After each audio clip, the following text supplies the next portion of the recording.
My name is Adam. I'm 30. And I never imagined the two people I trusted most, my fiancé and my own father, would destroy my life together.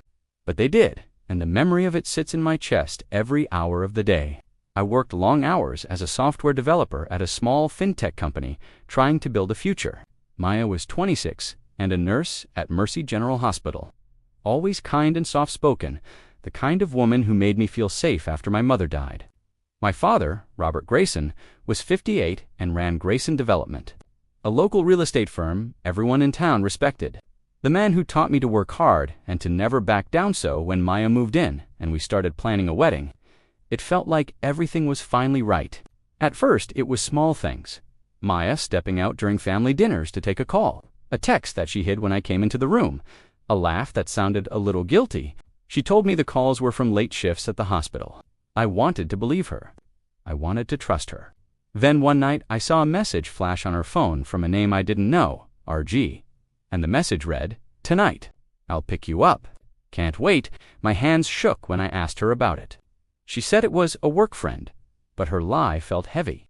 I started to watch, not because I'm cruel, but because something inside me had become sharp and suspicious, and I couldn't sleep until I knew. A week later, I followed her one evening, keeping my distance, breathing in the cold air, warning myself I would turn back. I watched as she got into a dark sedan and drove away with the lights on. And when the car stopped at the Grayson building and an older man in a suit opened the door, my stomach dropped. It was my father. I sat in my car outside the hotel for a long time, listening to the engine hum and feeling my heart beat loud in my ears, imagining explanations. But the truth beat louder. They were together in a way I had never thought possible. I went up to room 312, and when the door opened, I saw the Maya pressed against my father like they were hiding from the world. His hand on her waist, her cheeks red. Maya gasped.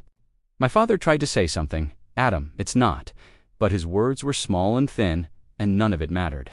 I left without shouting because I didn't want to be weak in front of them. Instead, I wanted to be cold. I locked myself in my apartment for days. I stopped going to the office. I stared at the wedding ring I had bought her, and imagined it on her finger while she laughed with someone who should have protected me. Grief turned into a slow, hard focus. I remembered things my father had mentioned in passing quiet jokes about offshore accounts. Names he said were partners, phone calls he took behind closed doors, and I realized his pride. The company he loved more than anything had seams I could pry. I didn't plan to hurt anyone physically. I planned to take away what he worshipped, his power. While he thought I was broken beyond repair, I started putting the pieces together quietly.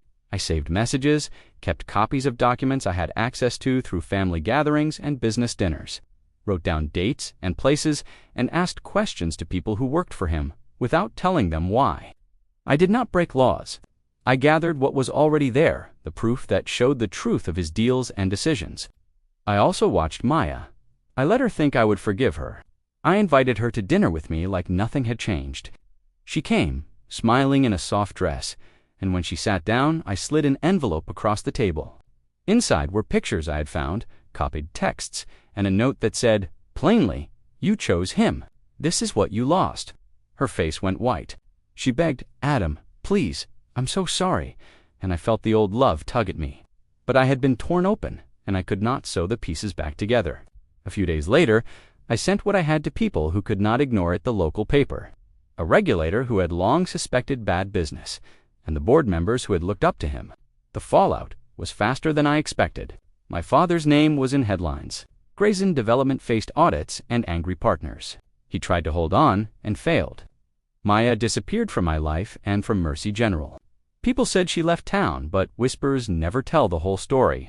Watching him stand in court hearings felt like watching a man I had admired fall from a great height. He looked small in the courtroom light, and his apologies sounded hollow. After it was all done, after the police reports and the calls from people I had known my whole life, I expected a rush of relief, a feeling of justice, something to fill the hole in my chest. Instead, there was silence, a heavy quiet that followed me into bed. My father left a voicemail once short, his voice shaky, saying, "I know I broke you. I'm sorry." I listened to it 3 times and never called back.